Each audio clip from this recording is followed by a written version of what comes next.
Então, meninos, fenômenos ondulatórios com o professor Lucas.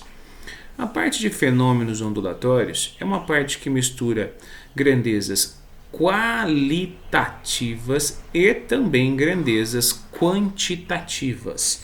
A maior parte de questões de vestibulares, quando eu falo de fenômenos ondulatórios, estão associados aí à parte qualitativa. Então é importante a gente entender o que são, o porquê acontecem e qual a consequência desses fenômenos ondulatórios. Vamos lá, vem comigo então. Reflexão em cordas. Uma corda amarrada ou não a uma extremidade, ela pode ser refletida. Aqui eu tenho o que nós chamamos de extremidade fixa. Aqui, que é um nó. Então você vai lá, amarra um nó na corda, ou num nó, numa estaca. Tá? Então a gente tem essa extremidade conhecida como extremidade fixa. Essa extremidade é conhecida como extremidade móvel. Nessa estaca, por exemplo, eu coloco uma argola. O que a gente consegue observar? Que a onda vem em uma fase chamada fase positiva. A fase, gente, está associada ao sinal da amplitude. E, ao ser refletida, ela volta com inversão de fase. Então, fiquem atentos aí às perguntas teóricas. Se eu tenho uma corda amarrada a uma extremidade fixa, ela vai inverter a sua fase, tá? Agora, se eu tenho uma corda amarrada a uma extremidade móvel, ela vai e ela volta na mesma fase. No exemplo que eu coloquei, ela tem uma fase positiva e ela volta também com uma fase positiva. Bom, agora, quando a gente fala de ondas, a gente tem sempre ondas mecânicas e ondas eletromagnéticas. Então, a gente pode associar isso a espelhos, porque quando a luz é um tipo de onda eletromagnética. Então, veja bem, aquela onda que pode ser numa corda fixa ou móvel, a gente tem também uma onda que pode ser analisada como um feixe retilíneo, tá? Ou também, olha lá,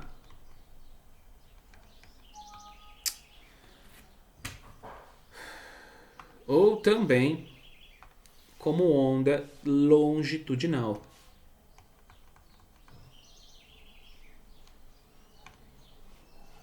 Ela bate, ela volta, seguindo sempre as leis da reflexão. Qual é mesmo? Que em relação a essa reta normal, o ângulo de incidência é igual ao meu ângulo de reflexão. Se eu considerar essa onda não longitudinalmente nesse formato, ao encontrar um obstáculo, ela vai ser refletida. Agora, como que eu posso saber a característica dessa reflexão? Simples, gente. Se o ponto A é a origem dessa onda,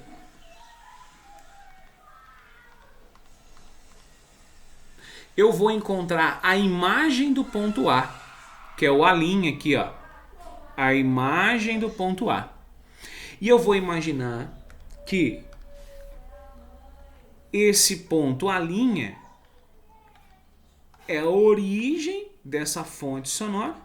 Olha lá, de tal forma que essa seria a minha onda refletida. Certo? Seria a onda refletida, é uma onda de origem à imagem à linha, da fonte da imagem à linha. Simples assim. É difícil a gente encontrar nos vestibulares questões que pedem para você desenhar a reflexão dessa onda, mas se porventura cair, é dessa forma que você consegue desenhar a reflexão desse tipo de onda, tá? Agora, assim como nós temos a reflexão quando a onda não muda de meio, eu posso ter a refração. Por que não? Não é verdade? A refração é quando eu tenho uma onda, vamos lá, ó, refração, eu estou falando de ondas de forma geral, ondas mecânicas ou ondas eletromagnéticas. A onda de forma geral, quando ela está vindo de uma corda de menor densidade para uma corda de maior densidade, ela muda de meio. Mudou de meio, refração. Refração significa que houve variação na velocidade, tá? Houve variação no comprimento de onda, porém a minha frequência sempre é constante. Agora, além disso, o que acontece? Existe uma inversão de fase quando eu estou vindo com um pulso da onda de menor densidade para a onda de maior densidade, ou existe a inversão de fase, ó, tem uma fase positiva, parcela da luz da onda ela é refletida com inversão de fase na reflexão, mas a refração acontece na mesma fase. Observem o exemplo que eu coloquei aqui. Tá? E obviamente na reflexão, né, eu estou perdendo amplitude, e na refração também eu diminuo um pouco a minha amplitude. Lembrando que a amplitude está associada à energia da onda. Então, por exemplo, a gente pode colocar um valor numérico para vocês entenderem por que eu estou perdendo amplitude tanto na refração como na reflexão. Se eu tenho 10 joules de energia que é associada à minha amplitude, vamos supor que 7 joules foram transmitidas para a corda de maior densidade. Então, 3 joules foram refletidas, porque na natureza nada se perde nem se cria. Tudo se transforma, tá? Mas o mais importante aqui é que a gente lembra que na reflexão inverteu a fase e na refração a fase manteve-se a mesma. Pulso positivo na incidência, pulso positivo na refração. Pulso positivo na incidência, pulso negativo na reflexão. Agora, e se for o inverso? E se eu tiver um pulso de uma corda de maior densidade para a corda de menor densidade, ó? Pulso positivo, na refração continua positivo, não inverte a fase. Porém, veja que ele também vai refletir, e ele reflete sem inversão de fase também. Agora, as amplitudes diminuíram, sim, por aquele mesmo motivo de conservação de energia. Tá? A amplitude está associada à energia. Então eu não posso ganhar ou perder energia. Nesse caso a gente consegue verificar que a amplitude da densidade menor aumentou. Por quê? Porque eu estou aqui, ó, com uma energia, vamos dizer assim, relativamente maior. Por quê? Porque eu estou levantando uma massa maior no caso do ar. Aqui, né? Eu transferi parcela da minha energia, mas a massa da corda é menor, então eu consigo ter uma amplitude maior. Mas o mais importante desses detalhes é o quê? É que quando eu tenho um pulso de uma corda de maior densidade para de menor densidade, não existe inversão de fase, nem na refração, nem na reflexão do pulso. Tudo bem? Bom, agora eu posso quantificar tudo isso, obviamente, usando a mesma lei de Snell que a gente aprendeu lá em óptica. Nós sabemos que quando a luz, que a luz é uma onda, ela muda de meio, altera-se a velocidade, altera-se o comprimento de onda, porém a frequência é constante. E eu tenho uma relação chamada de Snell, no qual a gente tem que o N1, seno de incidência do meio 1, é igual ao N2 vezes o seno de incidência do meio 2, onde N é o meu índice de refração, ou seja, a velocidade máxima da luz, no caso da luz, né, sobre a velocidade do meio. Como eu estou falando de ondas aqui, essa velocidade pode ser escrita por λf, a equação fundamental do ondulatório. Então, se eu for substituir na equação da lei de Snell o valor de n, a gente chega na seguinte relação.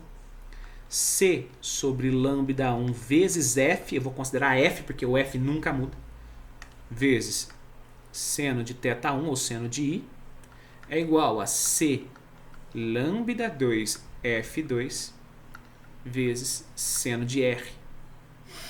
Esse C vai embora com esse C. O F é o mesmo do F1, o F2. Eu posso chegar na relação dos senos em função dos lambdas ou na relação dos senos em função da velocidade, e elas podem ser descritas por essa equaçãozinha aqui. Ou seja, quantitativamente, se eu tenho uma refração, eu posso dizer que seno de 1 está para N2, assim como seno de R2 está para N1. Ou seno de I, que é a mesma coisa de seno de θ1, tá? Está para lambda 1, ou seno de θ1 está para V1. Seno de θ2 está para N lambda 2, ou seno de θ2 está para V2. Anota aí que isso é importante. Tudo bem? Não confundir aqui o exemplo clássico de ar, água. Quando eu estou falando da luz, nós sabemos que a velocidade da luz no ar ela é muito maior do que a velocidade da luz na água. Ao contrário da velocidade do som. A velocidade do som no ar ela é muito menor do que a velocidade do som na água. Aquela relaçãozinha do N- por N+ chega a mais ainda vale. Então veja bem, quando a luz vem do N-, porque é maior velocidade, para o N+, chega mais próximo da normal. Agora, se é o som, a velocidade da luz no ar é menor, então eu estou vindo do N+ para o N-, que é a água, porque N-, porque a velocidade do som na água é maior. Então eu estou afastando da normal. Eu coloquei em evidência esse exemplo aqui, ar-água, que é o clássico que aparece pra gente nos exercícios da vida, tá bom? Toma cuidado. A gente pode lembrar, se vocês quiserem também, que a luz, as velocidades, os índices de refração relacionados à luz são inversas aos índices, às velocidades da onda sonora. Grava isso aí, tá bom? Além da refração, ou melhor, dentro ainda do contexto de refração, a gente tem o conceito de dispersão. A dispersão nada mais é do que a refração múltipla da luz branca. Por quê? A luz branca é composta de 7 cores primárias: vermelho, laranjado, amarelo, verde, azul, anil e violeta. E nós sabemos que cada uma delas possui um índice de refração. Então, ao passar por um prisma, por exemplo, ou ao passar por uma gotícula de água, essa luz branca, que é composta de 7 cores primárias, ela vai se decompor, ela vai se espalhar devido às múltiplas refrações. E essas múltiplas refrações têm nome, chamado de dispersão. Tá? Então o fenômeno arco-íris se dá por conta das múltiplas refrações, que também tem nome de dispersão da luz branca, tá bom? Um fenômeno também muito importante que a gente tem que saber é o fenômeno da difração. Difração é a capacidade que a onda tem de contornar obstáculos. Isso mesmo. Quando uma onda com certo comprimento de onda lambda encontra um obstáculo ou uma fenda de espessura E, no qual essa espessura é proporcional, mais ou menos do mesmo tamanho da metade do seu comprimento de onda, a onda, ao chegar por essa fenda, ao chegar por esse obstáculo, ela torna-se, né, ela faz com que esse obstáculo, com que essa fenda torne-se uma nova fonte emissora dessa onda. É como se eu amplificasse esse sinal ondulatório. É um tipo de amplificador de sinal. Mas isso só vale se a espessura ou se o obstáculo tiver comprimentos, né, dimensões próximas ao lambda, próximas à metade do comprimento de onda. Então, o que a gente consegue verificar nesse caso aqui, que é o que a gente consegue verificar nesse caso aqui, e a gente não consegue verificar a difração nesse caso. Por quê? Porque essa fenda é muito maior do que a dimensão do comprimento de onda, tá? Bom, esses são os exemplos clássicos. A gente consegue, na prática, observar a difração dessas ondas marítimas aqui, ó. Olha lá. Ela encontrou essa fenda, então, como essa fenda ela tinha dimensões próximas ao comprimento de onda, ela transformou essa fenda como se fosse um amplificador dessa onda. A mesma coisa acontece aqui. A mesma coisa acontece com esse obstáculo, que é uma montanha, por exemplo, com relação ao sinal de uma onda de TV. Olha só, a montanha, o prédio, ela tem tamanho proporcional ao comprimento de onda das ondas de TV. Então, essa montanha, ela funciona como se fosse um amplificador, um duplicador desse sinal. Tá? E aqui também, ó, o caso do muro. O tamanho do comprimento de onda do som emitido pela voz do menino é proporcional ao obstáculo que é esse muro. Então esse muro torna-se o quê? Um amplificador, um duplicador desse sinal, tá? Ondulatório. Ok? E aqui é a animação prática do que eu acabei de falar. Veja, repare que o lambda, que é essa distância aqui, ela é proporcional ao tamanho dessa fenda E. Então acontece o fenômeno chamado fenômeno difração. É a capacidade de contornar, de passar por obstáculos. Isso acontece tanto para ondas mecânicas como também para ondas eletromagnéticas. Um outro fenômeno muito importante, muito interessante, muito usual no nosso dia a dia, é o fenômeno da polarização. Ela está mais associada à luz, mas ela pode ocorrer com qualquer onda transversal. Tá? A polarização é um tipo de filtro. Ela consegue filtrar dimensões de ondas transversais. Se uma onda ela é tridimensional, ao ser polarizada em uma dimensão, ela vai se transformar em onda bidimensional.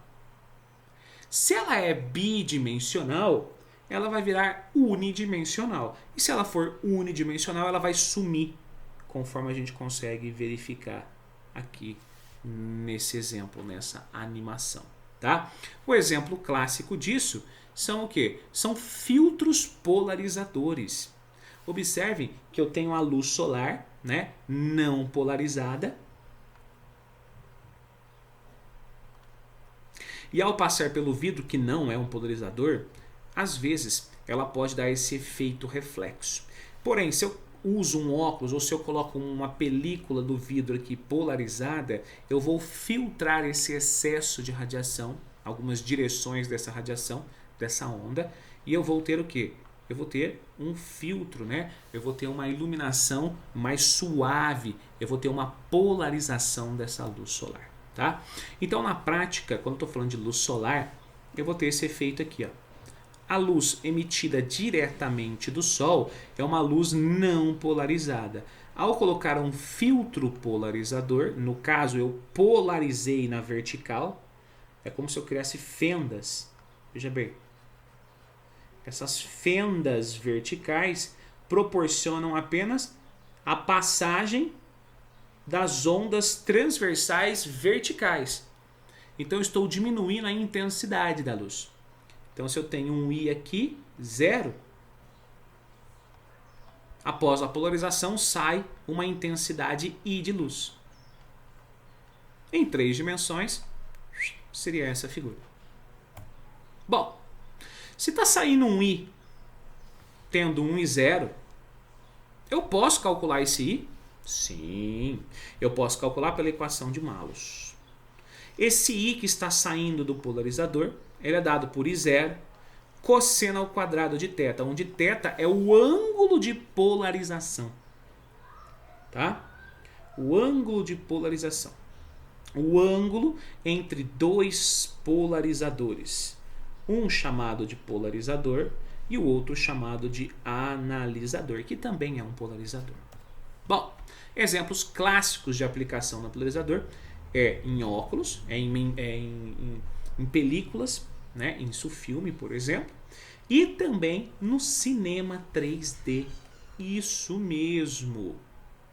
O primeiro cinema 3D é esse cinema aqui, ó, no qual a gente usava óculos, né, com polarização vermelha, outro óculos com polarização azul.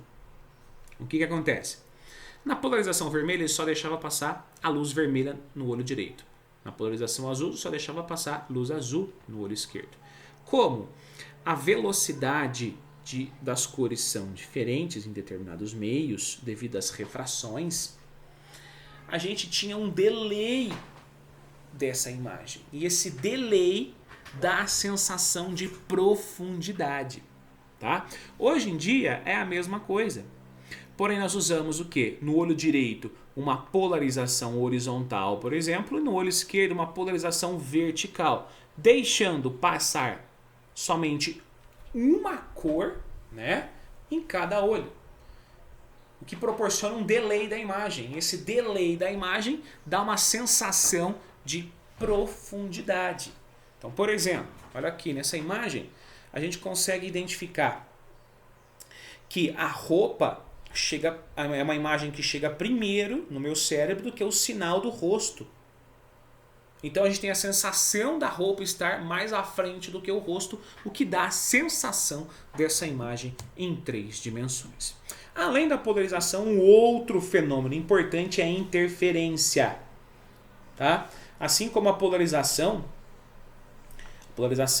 pode acontecer em qualquer onda transversal, a interferência pode acontecer com qualquer tipo de onda, seja ela mecânica, seja ela eletromagnética, longitudinal ou transversal. O que é interferência? Interferência nada mais é do que quando duas ou mais ondas se sobrepõem. Tá? Então eu vou ter esse fenômeno aqui ou esse fenômeno aqui, que são fenômenos, né, de ondas mecânicas, ou até mesmo esse fenômeno aqui que seria interferência de ondas eletromagnéticas, no caso aqui a luz. Tá bom. Mas o que acontece quando eu tenho interferência? Eu posso ter 2 tipos de interferência. Eu posso ter interferência chamada de interferência construtiva, que é quando duas ondas positivas ou 2 ondas negativas se encontram. Moral da história é quando eu tenho 2 ondas com o mesmo sinal de amplitude. Se eu tenho 2 amplitudes positivas ou se eu tivesse 2 amplitudes negativas se encontrando, eu vou amplificar o meu sinal. Olha aqui a imagem. Simples assim, ó, algebricamente. Se eu tenho um A1 que vale 5 volts de amplitude e o A2 que vale 7 volts de amplitude, a minha amplitude resultante seria quanto? 12 volts. É só somar as amplitudes. Moral da história, amplitude construtiva, eu amplifico o sinal. Pode ser um sinal de voltagem, um sinal de energia, um sinal associado à amplitude de distância, assim por diante. Tá?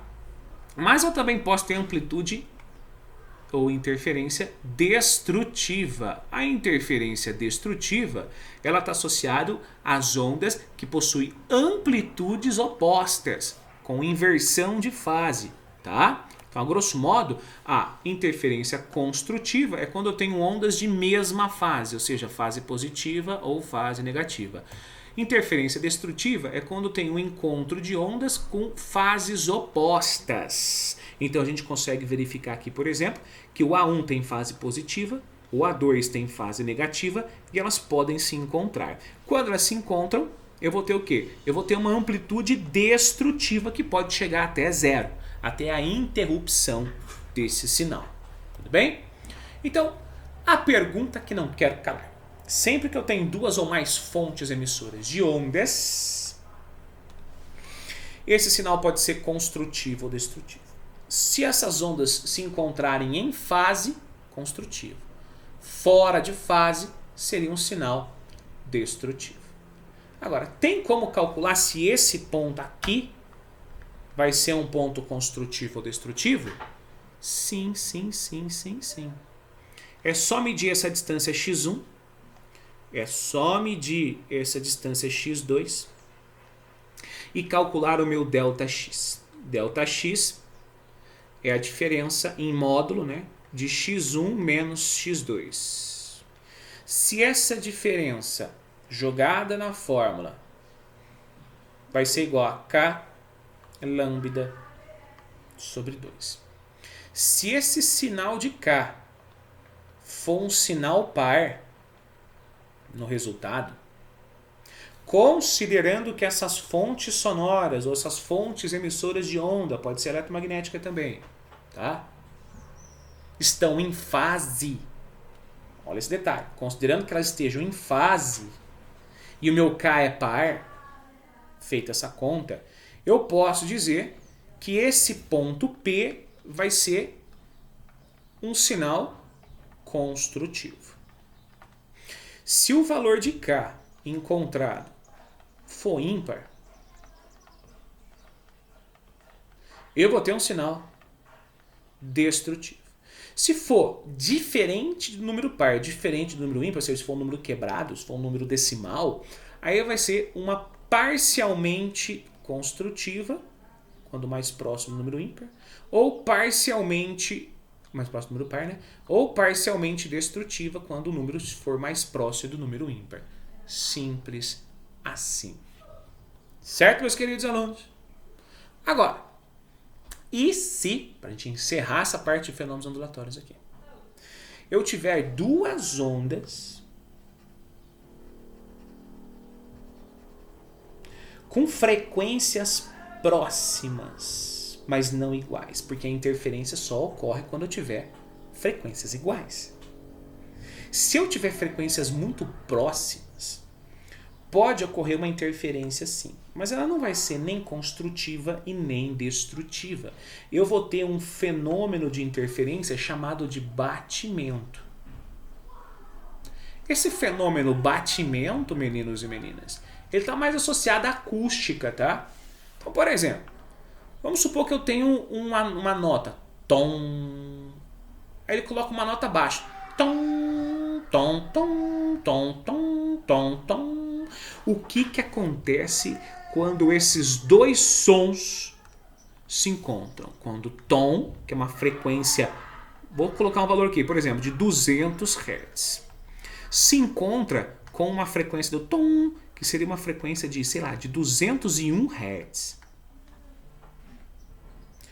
Eles têm frequência tão próxima uma da outra, que ao se encontrarem, eu tenho uma interferência chamada de batimento. Ela faz tom, tom, tom, tom, tom, tom. Esse máximo e mínimo, máximo e mínimo, máximo e mínimo, dá um efeito batimento. Tá bom? E a frequência desse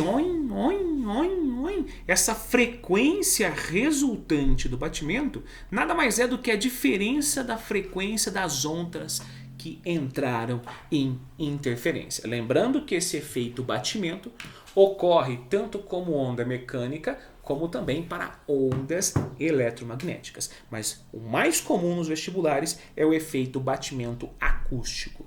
Tudo bem, meus queridos? Dentro dessa aula, falta só mais um fenômeno chamado de efeito Doppler. Esse efeito Doppler é tão especial que tem uma aula só para ele. Valeu, galerinha!